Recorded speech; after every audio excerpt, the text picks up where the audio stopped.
My name is Carol Baum. I'm right now a community health nurse in the same community for over 37 years, which doesn't make me too young. This is somebody that hear that he has cancer. That's one of the most shocking news you can have, that a doctor tells you that you have cancer.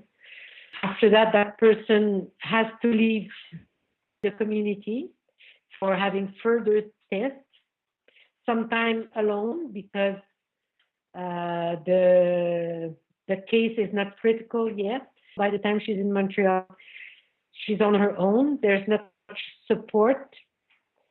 There's no just regular facilities for any kind of patient.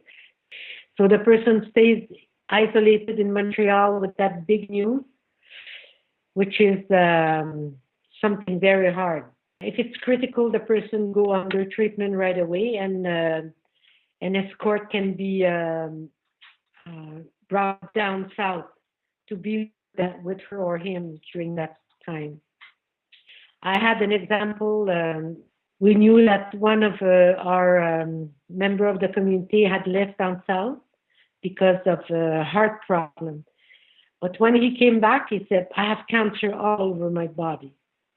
And I said, "Yeah, how come you're back? What's happening?" He said, "They just sent me back. Nothing to do."